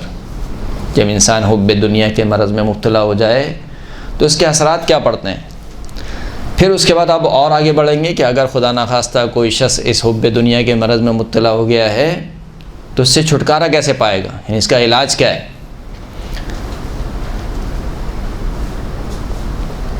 پھر اس کے بعد ایک اور جو اہم سوال ہے کہ آیا روزگار پہ جانا یا کمانا یا اپنے بچوں کا اچھا مستقبل سوچنا، آیا یہ حب دنیا میں آتا ہے یا حب دنیا میں نہیں آتا ہے؟ یعنی دنیا طلبی، آیا یہ حب دنیا کے مفہوم میں آتا ہے یا حب دنیا کے مفہوم میں نہیں آتا. اب یہ 6-7 سوال ہیں. ان 6-7 سوال کو اگر آپ نے مطالعہ کیا صحیح سے، یعنی اگر آپ نے تقریباً 2 گھنٹے لگائے اور آپ نے مطالعہ کیا، میں گارنٹی دیتا ہوں کہ آپ کے پاس اتنا میٹر ہوگا کہ آپ کی تقریر ختم ہو جائے گی لیکن میٹر ختم نہیں ہوگا. یعنی ٹائم ختم ہو جائے گا لیکن میٹر آپ کے پاس بہت زیادہ رہے گا. لیکن پھر وہی والی بات ہے کہ جو سوال آپ بنا رہی ہیں اس سوال کے متعلق آپ کو مطالعہ کرنا ہے. تقریر کی بنیاد کس چیز پر ہونی چاہیے؟ تقریر کی بنیاد جو بھی آپ پیش کر رہی ہیں خوابوں اور خیالوں پہ نہیں ہونی چاہیے. آج کل ایک ٹرینڈ چل گیا ہے، فلاں کے خواب سنا دیا، اس کا خواب سنا دیا، اس نے خواب میں دیکھا، اس نے یہ کر دیا. خوابوں اور خیالوں پہ نہیں ہونی چاہیے. تقریر کی بنیاد قرآن اور حدیث پہ ہونی چاہیے. قرآن اور حدیث. جی میں آ رہا ہوں، اس پہ آ رہا ہوں. قرآن اور احادیث آپ کی جو اصل بنیاد ہے، جو اصل میٹر آپ کو پیش کرنا ہے. یعنی اگر آپ چاہتی ہیں کہ آپ کی بات کو کوئی رد نہ کر سکے یا آپ کی بات دلوں میں بیٹھ جائے تو یہ تہیہ کر لیں کہ آپ کی جو تقریر، آپ کا جو میٹر ہے، اس کی بنیاد کس پر ہوگی؟ قرآن و حدیث پر. اب ہمیشہ گفتگو کریں گی قرآن و حدیث پر. اب جب آپ قرآن و حدیث پر گفتگو کریں گی تو اس کا یہ مطلب نہیں کہ انسان داستان نہ سنائے، واقعات نہ سنائے. نہیں، واقعات آنے چاہیے. واقعات، داستان یہ تقریر میں صلات کی حیثیت رکھتے ہیں. صلات کیا کرتا ہے؟ آپ کے کھانے کو تھوڑا سا اچھا کر دیتا ہے. ہے نا، مزیدار حلیم بناؤ، اس کے ساتھ مثال کے طور پر چاٹ مسالہ نہ ہو یا لیمو نہ ہو مثال کے طور پر، اس کے ساتھ ادرک نہ ہو مثال کے طور پر، ہری مرچ نہ ہو، تو وہ تھوڑا کھانے میں اترتا نہیں ہے نیچے. تو اس کو اتارنے کے لیے کیا ہوتا ہے؟ سارے لوازمات کیے جاتے ہیں. تو وہ اصل کھانا نہیں ہے. اصل کھانا کیا ہے؟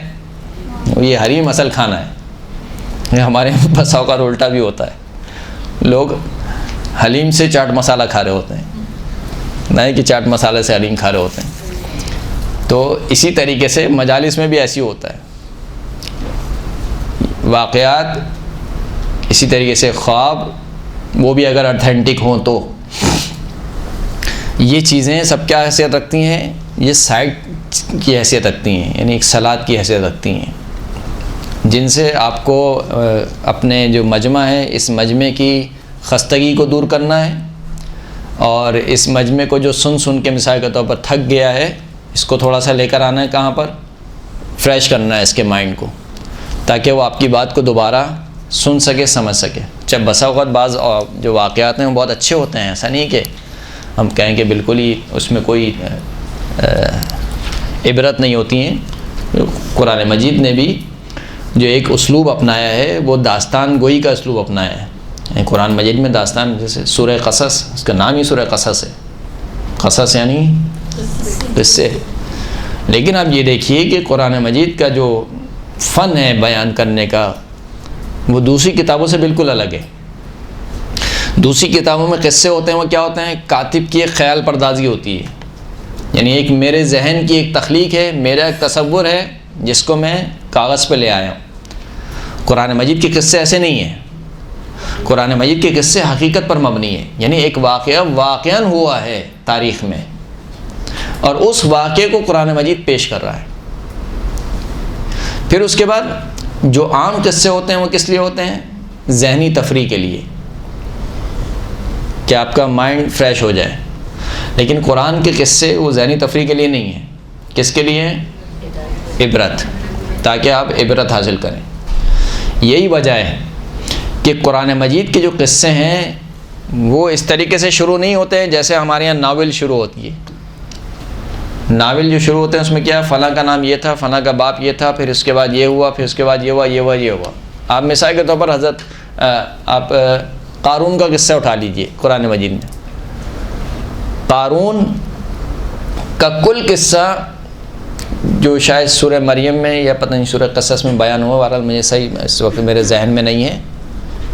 آیت نمبر غالباً 76 سے لے کر یا آیت نمبر 72 سے لے کر اور آیت نمبر 82 ایسی، یعنی 10-8 آیتیں ہیں. 10-8 آیت میں قارون کا قصہ پورا بیان ہو گیا ہے.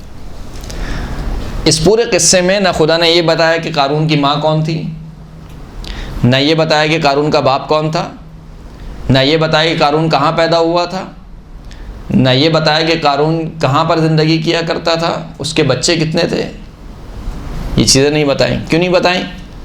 اس لیے کہ خدا کے نزدیک آپ کے لیے یہ اہمیت نہیں رکھتا. آپ کی عبرت کے لیے یہ ضروری نہیں ہے. یعنی آپ کے عمل میں کیا فرق پڑ جائے گا کہ آپ جان لیں کہ قارون کی ماں کون تھی یا قارون کا باپ کون تھا. آپ کے لیے کوئی اہمیت کا حامل نہیں ہے. اصل جو اہمیت کا حامل ہے وہ یہ ہے کہ قارون کا کردار کیا تھا، اس نے کیا کیا، اور پھر اس کے نتیجے میں خداوند کریم نے اس کو کیا سزا دی. یہ اصل اہم تھا جس کو خداوند کریم نے 5 سے 7 آیات میں بیان کر دیا. تو ہمیں بھی قصے رکھنے ہیں، داستانیں رکھنی ہیں. وہ داستانیں جو واقعاً نقل ہوئی ہیں، روایات میں آئی ہیں، یعنی وہ بھی روایت کا حصہ ہیں، لیکن وہ اس طریقے سے سنانی ہے کہ واقعاً ان سے ایک تو درس عبرت لیا جائے اور واقعاً وہ موجود ہوں. ایسا نہ ہو کہ ایک خیال پردازی نہ ہو کہ فلاں نے خواب دیکھا، اس کے خواب میں یہ ہوا، اس میں یہ ہوا، فلاں ہوا. یہ چیزیں نہیں ہونی چاہیے. یہ چیزیں کیا ہوتی ہیں؟ ایک تو سب سے پہلی بات کہ جھوٹ ہے، یعنی ایک چیز آپ کو پتہ ہی نہیں ہے، آپ نسبت دے رہے ہیں کسی کی طرف، خلاف واقع. دوسری بات یہ ہے کہ سامع کے ذہن میں ایک بلا وجہ کا ایک عقیدہ بنا رہی ہیں جس کا جو وبال ہے وہ آپ کے سر پر ہے. درست ہے؟ تو یہ چیزیں نہیں ہونی چاہیے. یہ وہ طریقہ کار تھا جو اچھا، یہ ایسا نہیں ہے کہ یہی ایک طریقہ کار ہے کہ جس طریقے سے تقریر ہوتی ہے.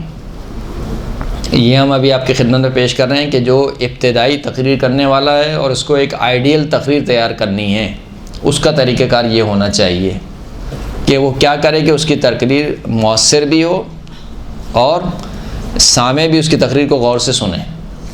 تو اس کا طریقہ کار یہ ہوگا جب جو اس کے مطالب ہیں وہ آپس میں مرتب ہوں گے، ایک کے بعد ایک مطالب آئیں گے، تو پھر سامع جو ہے وہ خستگی کا شکار نہیں ہوگا بلکہ دلچسپی سے سنے گا. تو ایک موضوع ہم نے آپ کی مثال دی عقائد کی، دوسرا موضوع ہم نے مثال دی کس کی؟ اخلاقی ٹاپک کی.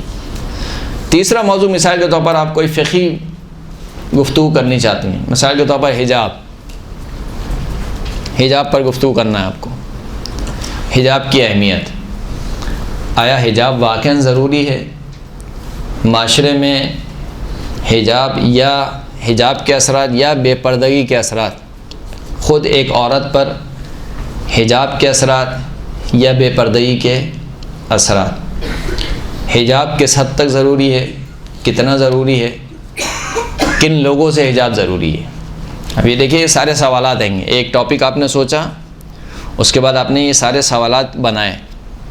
اب ان سوالوں کے جواب کے لیے ظاہر سی بات ہے آپ کو تو یعنی وہی تو نہیں نازل ہوگی آپ کے اوپر، لہٰذا آپ کو مطالعہ کرنا ہے، کتاب اٹھانی ہے، دیکھنا ہے کہ یہ سارے سوالوں کے جوابات آپ کو کہاں سے ملیں گے۔ تو یہ ایک طریقہ کار ہے، ایک فارمیٹ ہے کہ جس کے تحت تقریر تیار کی جاتی ہے۔ بسا اوقات یہ بھی ہوتا ہے کہ بہت ایمرجنسی میں آپ کے پاس کوئی تقریر آتی ہے، یعنی کیونکہ بہرحال ہمارے یہاں کہ تھوڑا سا رجحان بھی ہے اور بہرحال ایک اچھی چیز بھی ہے کہ مثال کے طور پر 8 محرم ہے تو ہر مومن چاہتا ہے کہ اس کے گھر پہ کیا ہو، مومنہ بھی چاہتی ہے کہ اس کے گھر پہ مجلس ہو، تو آپ سے کہتے ہیں کہ بس 10-5 منٹ کے آپ مجلس پڑھ دیں۔ مثال کے طور پر 5 بجے مجلس ہے تو 4:45 بجے آپ کے پاس آئیں، کہا کہ بس 5 منٹ کی آپ کو مجلس پڑھنی ہے۔ ایسا ہوتا ہے بہت، تو اس میں تو آپ یہ سارے کام نہیں کر سکتے ہیں، تو اس میں پھر یہ ہوتا ہے کہ جو بہترین چیز آپ کے پاس پہلے سے تیار شدہ ہے وہ آپ پڑھ دیجیے۔ ٹائم لیمٹ کا خیال رکھیے، ٹائم لیمٹ کا کیا کہیے، بھلے سے آپ کو کوئی بھی یعنی آپ کا جو منتظم ہے وہ کہے کہ نہیں ابھی انجمن نہیں آئی، آپ کھینچتے رہیں، یہ کرتے رہیں، زیادہ پڑھتے رہیں، نہیں، آپ کو ہی نہیں کرنا ہے۔ آپ جتنا سوچ کے آئے ہیں آپ کو اتنا ہی پڑھنا ہے۔ تھوڑا بہت ہو سکتا ہے 5-10 منٹ کا ایڈجسٹمنٹ ہو سکتی ہے، لیکن اگر کوئی کہے کہ نہیں آپ کو 1 گھنٹے کا میٹر سوچ کے آئے ہیں اور وہ آپ سے کہے کہ نہیں 1.5 گھنٹے آپ کو پڑھنی ہے، تو یہ آپ کو بھی خراب کرے گا، آپ کے سامنے کو بھی خراب کرے گا۔ اس کی انجمن نہیں آئی وہ اس کا قصور ہے، آپ کو مجلس پہ بٹھا دیا، آپ نے مجلس پڑھ لی، مجلس ختم ہو گئی، صحیح ہے، اب اس کے بعد کیا ہوگا، جو مقامی لوگ ہیں وہ ماتم کریں گے، درست ہے۔ تو وہ جو تقریریں ہوتی ہیں جو بہت ایمرجنسی والی ہوتی ہیں، اس میں پھر یہ ہوتا ہے کہ جو انسان کے پاس پہلے سے تیار ہے اچھی چیز اس کو پڑھ دے، ایک روایت، ایک حدیث انسان پڑھ دے، بیان کر دے۔ جو چھوٹی تقریر ہوتی ہیں ان میں طریقہ کار یہ ہوتا ہے، آپ نے کوئی بھی ایک آیت پڑھی، کوئی بھی ایک حدیث پڑھی، اس حدیث کے متعلق 10-15 منٹ چیزیں آپ نے بیان کر دیں، ختم ہو گئی وہ تقریر۔ اس میں آپ کو لمبا چوڑا سوچنا نہیں ہوتا ہے۔ ہمیشہ ثناء کلام یا قرآن کی آیت کو قرار دیجئے یا احادیث کو قرار دیجئے، قرآن کی آیت یا قرآن کی حدیث سمجھیں آپ کے جو موضوع ہے اس موضوع کی ٹیگ لائن ہے۔ آپ نے اگر موضوع منتخب کیا ہے مثال کے طور پر امامت کا موضوع، تو آپ کیا منتخب کریں گے؟ وَإِذِ ابْتَلَىٰ إِبْرَاهِيمَ رَبُّهُ بِكَلِمَاتٍ فَأَتَمَّهُنَّ قَالَ إِنِّي جَاعِلُكَ لِلنَّاسِ إِمَامًا قَالَ وَمِنْ ذُرِّيَّتِي قَالَ لَا يَنَالُ عَهْدِ الظَّالِمِينَ۔ یہ آیت کیا ہے؟ آپ کی موضوع کی ٹیگ لائن ہے۔ حب دنیا مثال کے طور پر آپ نے انتخاب کیا ہے، آپ زُيِّنَ لِلنَّاسِ حُبُّ الشَّهَوَاتِ مِنَ النِّسَاءِ وَالْبَنِينَ وَالْقَنَاطِيرِ الْمُقَنطَرَةِ مِنَ الذَّهَبِ وَالْفِضَّةِ وَالْخَيْلِ الْمُسَوَّمَةِ وَالْأَنْعَامِ وَالْحَرْثِ ذَلِكَ مَتَاعُ الْحَيَاةِ الدُّنْيَا وَاللَّهُ عِندَهُ حُسْنُ الْمَآبِ۔ یہ خیر چھوٹی چھوٹی آیتیں بھی ہیں، یہ خیر بڑی آیت ہے، اس سے چھوٹی چھوٹی آیت مثال کے طور پر وَمَا الْحَيَاةُ الدُّنْيَا إِلَّا مَتَاعُ الْغُرُورِ، دنیا کی زندگی کچھ نہیں ہے مگر یہ کہ فریب کا سر و سامان ہے۔ وَمَا الْحَيَاةُ الدُّنْيَا إِلَّا مَتَاع، دنیا کی زندگی کچھ نہیں ہے مگر یہ کہ تھوڑا سا سر و سامان ہے۔ تو اس قسم کی اور بہت ساری آیات ہیں۔ تو یا قرآن کی آیات یا حدیث، مثال کے طور پر محرم کی حدیث ہے، پہلی محرم کو آپ کو تقریر کرنی ہے، تو آپ کہیں گے کہ قال رسول اللہ صلی اللہ علیہ وسلم حسین منی وانا من الحسین۔ پھر اس کے متعلق جو آپ نے آیات یا جو بھی آپ نے حدیث کو منتخب کیا ہے اسی کے متعلق آپ کے مضامین آنے چاہیے۔ یہ ایک لاجیکل آرڈر میں آپ کی تقریر چلنی چاہیے، یہ جسے کہنا چاہیے کہ ایک آئیڈیل تقریر کہا جاتا ہے۔ لیکن قرآن کی آیت لی تو آپ آدھے گھنٹے تو اسی کی تفسیر بیان کریں گے، جیسے آیت لی قرآن کی، نہیں، ڈیپینڈ کرتا ہے کہ آپ کیا اشرا پڑھ رہے ہیں یا ایک ہی مجلس آپ پڑھ رہے ہیں۔ تو ایک مجلس میں ظاہر سی بات اب اتنا ٹائم نہیں ہے کہ آپ ایک آیت کو لے کر مثال کے طور پر 15-20 منٹ تک آپ اسی آیت کے گرد، یا تو وہ اتنا انٹرسٹنگ ہو اور اتنا اہم بات ہو پھر تو چلیں صحیح ہے، کوئی مسئلے کی بات نہیں ہے۔ لیکن اگر کوئی اتنا اہم نہیں ہے اور سامعین کے لیے بھی اس میں کوئی خاص چیز نہیں ہے تو پھر ہم نہیں سمجھتے کہ ایک آیت کو آپ مثال کے طور پر پہلے اسی میں لگا دیں 15-20 منٹ۔ صحیح ہے، آیت کو آپ نے بیان کیا، آیت کا ترجمہ کیا، آپ نے سورہ کا نام بتایا، سورہ کی فضیلت آپ نے بتائی، مثلا یہ سورہ ابراہیم کی آیت ہے، سورہ مائدہ کی آیت ہے یا سورہ نساء کی آیت ہے۔ سورہ نساء کے متعلق کوئی بھی بہت سی موجود ہیں فضائل قرآن میں یا فضائل سور میں، بہت سی احادیث موجود ہیں، ہر سورہ کی فضیلت میں احادیث موجود ہیں. کوئی بھی ایک حدیث آپ نے پڑھ دی کہ اس سورہ کے پڑھنے کی یہ فضیلت ہے. مثلا سورہ ملک آپ نے پہلی آیت اٹھائی، تبارک الذی بیدہ الملک وہو علی کل شیء قدیر الذی خلق الموت والحیات لیبلوکم ایکم احسن عملا. اس سورہ ملک کی آیت ہے، ابتدائی 2 آیت نے کہا کہ سورہ ملک کے بارے میں سرکار کا ارشاد ہے کہ جو شخص بھی سورہ ملک پڑھے اور اس کو ہدیہ کرے تو یہ بجلی کی چمک سے پہلے اس مردے تک پہنچ جاتی ہے، یعنی سورہ ملک. اور جو شخص یہ چاہتا ہے کہ عذاب قبر سے بچے تو اس کو سورہ ملک پڑھنی چاہیے، خود بھی پڑھے اور مردے کو بھی ہدیہ کرے. اب یہ ایک ایسی حدیث ہے جو بہرحال آپ کے موضوع سے مرتبط بھی ہے، اور اس میں یقیناً جو ہے وہ سامعین کے لیے بھی ایک عمل کرنے والی بات پوشیدہ ہے. تو آپ نے آیت پڑھی، آیت کا ترجمہ کیا، اس کے سورہ کے بارے میں جو بھی اگر کچھ تھوڑا بہت ہے آپ نے بیان کیا. جو چھوٹے سورے ہوتے ہیں ان کے آپ مضامین بھی بیان کر سکتے ہیں. مثلا سورہ الحاقہ ہے، یا سورہ الطارق ہے مثال کے طور پر، یا سورہ تحریم ہے مثال کے طور پر. آپ نے چھوٹا سا نقشہ کھینچ دیا، یہ کہاں ملے گا آپ کو؟ تفسیر نمونہ میں. صحیح ہے، آپ لوگوں کی حد تک تفسیر نمونہ سب سے بہترین ہے. تفسیر نمونہ میں کہا کہ بھائی اس سورہ میں کس مضامین پر گفتگو ہوئی ہے، آپ نے تھوڑا سا بیان کیا. یہ چیزیں وہ ہوتی ہیں جو سامع کے لیے فائدہ مند بھی ہیں، اور سامع بھی اس میں دلچسپی لیتا ہے کہ ہاں یار اس میں ہوا کیا ہے، بیان کیا ہوا ہے اس میں. تو آپ نے اس کو بیان کر دیا کہ یہ فلاں فلاں سورہ ہے، اس کی فضیلت یہ ہے، اس میں یہ مضامین بیان ہوئے ہیں، اور اس سورہ سے میں نے اس آیت کو سرنامہ کلام کے طور پر منتخب کیا ہے. اور پھر اس کے بعد آپ اپنے جو آپ کی ہے میٹر جو آپ سوچ کر آئیں، جو تقریر ہے، اس کے اوپر آپ گفتگو شروع کر دیں. صلوات پڑھیں محمد و آل محمد.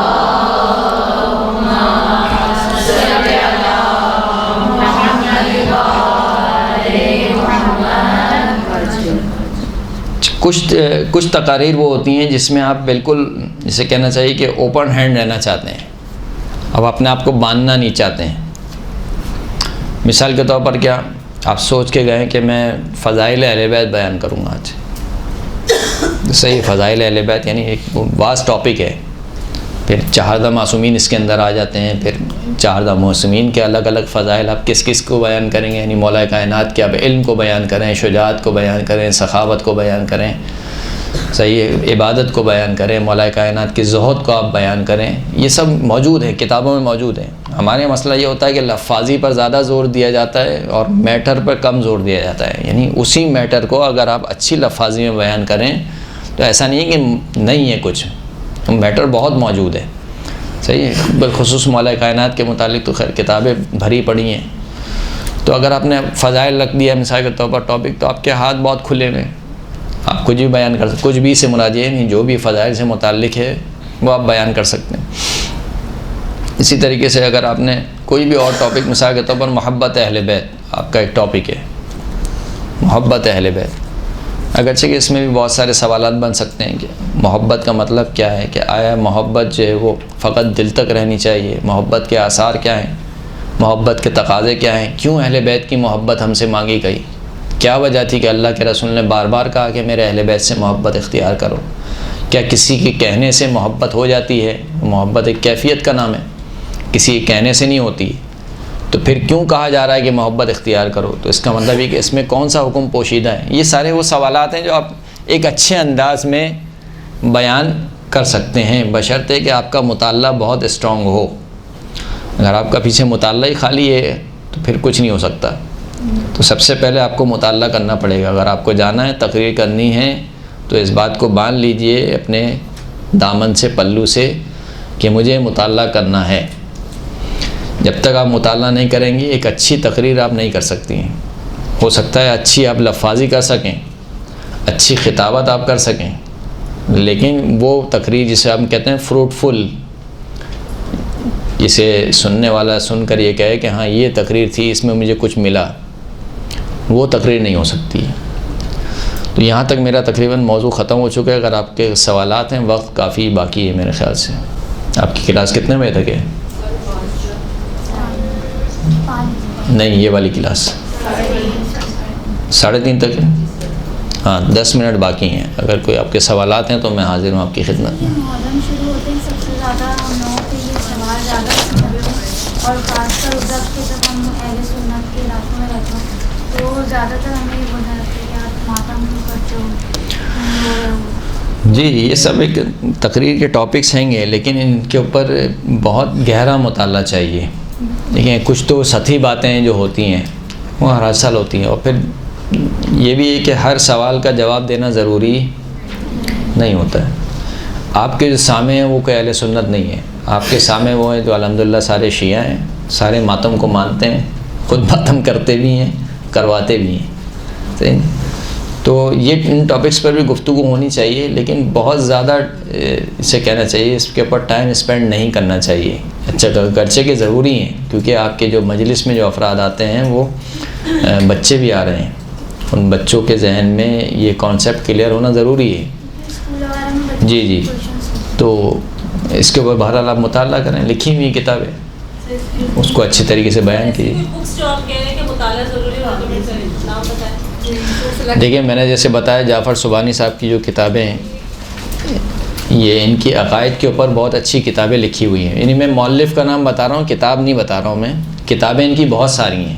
آیت اللہ جعفر سبحانی، آپ کسی بھی بک اسٹال پہ جائیں، ان سے کہیں کہ آیت اللہ جعفر سبحانی کی آپ کے پاس جتنی بھی کتابیں ہیں وہ ہمیں دے دیں، تو یقیناً اگر وہ 10 کتابیں دکھائے گا تو کم از کم میرا اندازہ یہ کہ 4-5 تو آپ کے مطلب کی نکلیں گی، صحیح۔ اس کے علاوہ جو دوسری کتابیں ہیں، جو بہت زیادہ کتابیں ترجمہ ہوئی ہیں ایران سے جو اخلاقی ٹاپکس کے اوپر ہیں گی، ان میں ایک آیت اللہ تہرانی کی کتابیں ہیں گی۔ اب مجھے نہیں معلوم کہ یہ یعنی ٹرانسلیشن ہوئی ہیں یا نہیں ہوئی ہیں، لیکن بہرحال ہیں گی۔ خود سخرانی کے یعنی خطابت کے اعتبار سے جو کتابیں موجود ہیں، اویلیبل ہیں، آیت اللہ علی نقی نقن صاحب کی کتابیں موجود ہیں، اسی طریقے سے نصیر اشتہاری صاحب کی کتابیں موجود ہیں، آیت اللہ کیا بولتے ہیں علامہ رشید تراوی صاحب کی کتابیں موجود ہیں، لیکن یہ سب ہائی لیول کی ہیں، صحیح۔ یعنی آپ اگر وہ تقریر لے کے آپ نے رٹ بھی لی تو نہ وہ آپ خود سمجھ پائیں گے نہ سمجھا پائیں گے۔ ہیں بالکل ہیں ایسی کتابیں میں، میرے ساتھ مسئلہ یہ ہے کہ میں اردو کتابوں سے بالکل ناآشنا ہوں۔ میری جو چھوٹی سی جو کتاب ہے، چھوٹا سا جو کتاب خانہ ہے، جو لائبریری ہے میری، اس میں آپ کو فارسی کتابیں ملیں گی یا عربی کتابیں ملیں گی، تو میں اتفاق سے گیا بھی نہیں کسی بک اسٹال پر جو میں آپ کو بتا سکوں، لیکن بہرحال اگر انشاءاللہ اگلی کلاس ہوئی تو میں ضرور کتابوں کے نام اور فہرست آپ کو لے کر دوں گا کہ یہ کتابیں جو ہے وہ اچھی ہیں، ان کا مطالعہ کیا جائے۔ مستند اور غیر مستند روایات کے بارے میں بتائیں۔ دیکھیں مستند اور غیر مستند تو ابھی اس لیول پر ہی نہیں ہے کہ آپ چیک کر سکیں کون سی مستند ہے اور کون سی غیر مستند ہے، اس کے لیے آپ کا مجتہد ہونا ضروری ہے۔ اچھا مولانا صاحب، ابھی ایک مجلس میں گئی تھی، وہ جس ذاکرہ کو میں نے سنا وہ سمجھی تیسری پشت ہے ذاکری میں نا، اب انہوں نے اپنا لیبل کیا کیا کہ اذان اصل جب شروع ہوئی تو ان کو کہا گیا کہ بھی اذان ہو رہی، تو کہیں گے ایک میں اس چیز سے بہت تنگ آ گئی ہوں، ہم کیا کر رہے ہیں، تو ایک ذکر حسین کر رہے ہیں اور ذکر حسین عبادت ہے، اور آپ لوگ یہ چھوڑ دیجئے، یہ کہنا ہے کہ اذان ہو رہی ہے خاموش ہو جائیں، ویسے بھی اذان نقلی ہے، اور دوسرے یہ کہ بی بی نے یہ کہا کہ وہ فرش ادا بچھاؤ تو میں آؤں گی، صحیح، کہیں نہیں کہا کہ مسلح بچھاؤ تو میں آؤں گی، آپ لوگ کیوں خاموش کرا دیں، جبکہ وہ تیسری مطلب نسل ہے ان کی ذاکری کی نا، ایسی ذاکراؤں کے لیے دیکھیں ہم یہ سمجھتے ہیں کہ اس مسئلے میں دونوں طرف سے بہت زیادہ جذباتی نہیں ہونا چاہیے، دونوں طرف سے، یعنی جو یہ آپ ذاکرہ کی بات کر رہی ہیں یہ بھی ایک بہت زیادہ ایکسٹریم لیول پر ہے، اور جو ہمارے منتظمین ہوتے ہیں وہ بھی بہت ایکسٹریم لیول پر پہنچ جاتے ہیں کہ نہیں اب تو مثال کے طور پر اذان ہو رہی ہے اور یہ وہ ہے فنا ہے،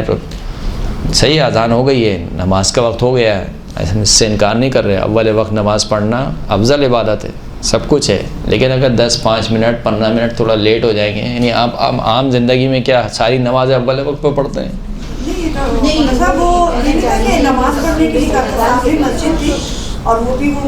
جی وہ تو ہم کہہ رہے ہیں کہ بہتر ہے اس میں تو، کیونکہ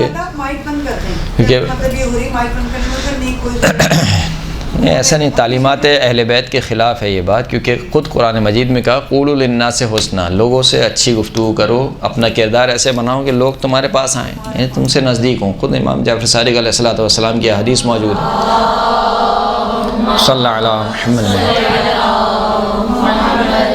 کہ اس حدیث میں تو یہ بھی ملتا ہے کہ ان کی مسجدوں میں جا کر نماز پڑھو، ان کے جنازوں میں جا کے شریک ہو اور ان کی گواہی دو. یعنی اگر محاکمے میں جا کے، کورٹ میں جا کے تمہیں گواہی دینا پڑے ان کے حق میں تو تم جاؤ، یعنی اپنے آپ کو ان سے کاٹو نہیں. تم مطلب جو ائمہ اطہار کا طریقہ کار ہے وہ یہ کہ صحیح ہے آپ کو اپنے دین کے مطابق عمل کرنا ہے، لیکن دوسرے کو اپنے دین سے بیزار نہیں کرنا ہے. وہ یہ نہ سمجھے کہ یہ تو کوئی پتہ نہیں آسمان کی مخلوق ہے، کہاں کی مخلوق ہے، یہ تو سب اپنے اعتبار سے چلتے ہیں. تو یہ کام تو بالکل بھی درست نہیں ہے کہ ایک مسجد سامنے سے اذان کی آواز آ رہی ہو، یہاں سے آپ کا جو لاؤڈ اسپیکر چل رہا ہو، یہ بالکل بھی درست نہیں ہے، انتہائی نامناسب کام ہے، تاثر اچھا نہیں جاتا ہے، یہ کام نہیں ہونا چاہیے. میں جو عرض کر رہا تھا وہ دوسری طرف سے عرض کر رہا تھا کہ کچھ لوگ بہت متشدد ہو جاتے ہیں اس طرف سے کہ اول وقت نماز ہے اور سب کچھ روک دو اور یہ کرو وہ کرو فلاں، نماز کا ٹائم ہو گیا ہے. صحیح ہے، نماز کا ٹائم ہو گیا ہے، سب کچھ ہے، لیکن ایک جب پروگرام چلتا ہے تو ظاہر سی بات ہے اس کے کچھ انتظامات ہوتے ہیں. آپ اس میں یہ نہیں کر سکتے کہ سب چیز بیچ میں روک کے اور آپ جو ہے وہ نماز شروع کروا دیں، بڑا مشکل کام ہوتا ہے بسا اوقات. تو اگر 10-15 منٹ آدھا گھنٹہ لیٹ بھی ہو رہا ہے تو بھی یہ تقریباً اول وقت ہی کہلاتا ہے. یعنی ایسا نہیں کہ اول وقت یوں ہوا اور یوں ختم ہو گیا، تو یہ تقریباً اول وقت چل رہا ہے. ویسے بھی آپ اپنی زندگی کی ساری نمازیں اول وقت نہیں پڑھتے ہیں، کون اول وقت پڑھتا ہے؟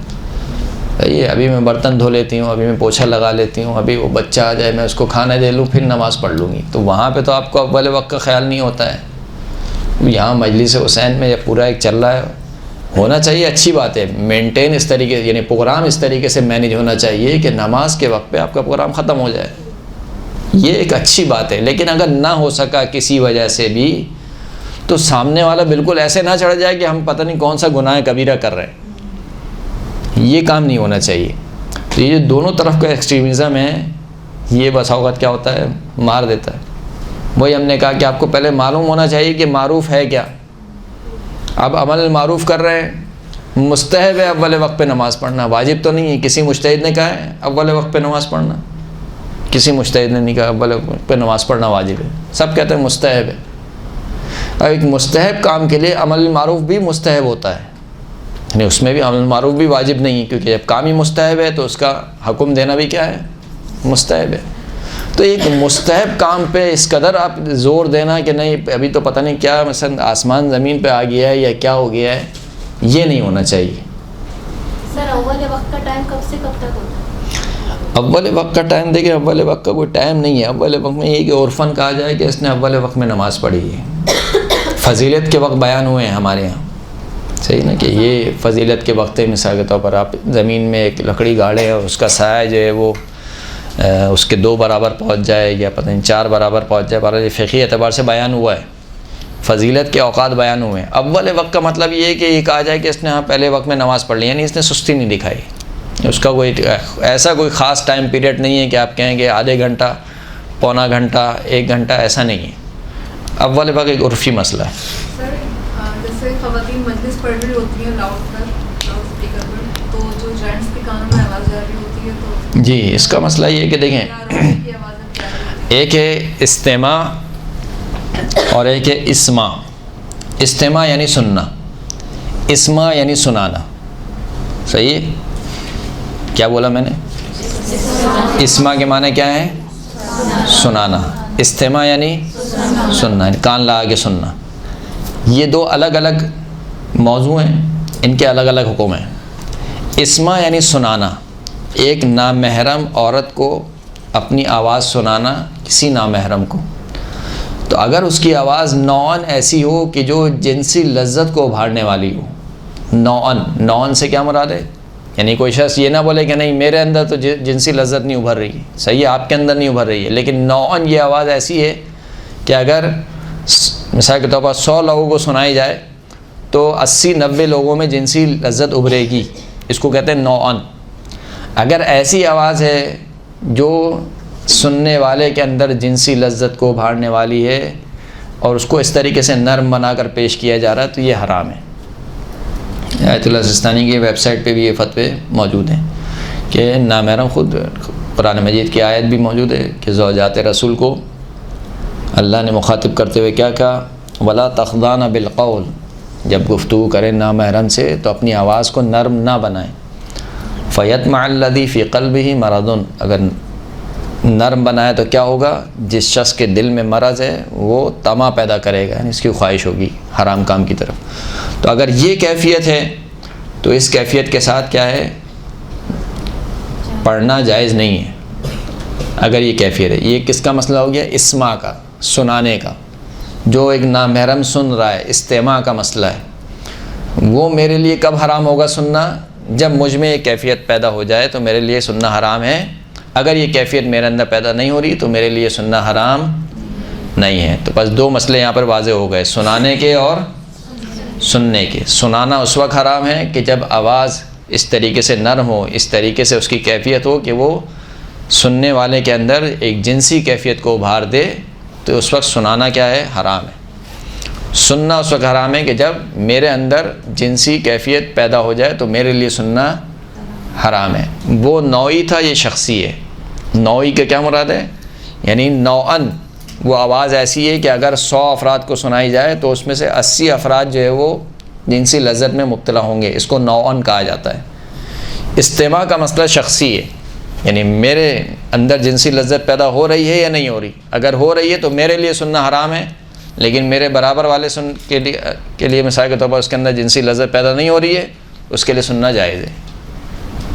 واضح ہے انشاءاللہ۔ اس کا قول آپ نے بتایا کہ نرم آواز سے بات نہیں کرنی چاہیے، یہ قرآن مجید کی آیت ہے، سورہ احزاب کی، جہاں سورہ آیت تطہیر ہے، آیت تطہیر سے پہلے والی آیت، اسی سے پہلے والی آیت میں یا نساء النبی لستن کاحد من النساء ان اتقیتن فلا تخضعن بالقول فیطمع الذی فی قلبہ مرض، اے نبی کے زوجات تم دوسری عورتوں کی طرح نہیں ہو، بس اللہ کا تقوی اختیار کرو۔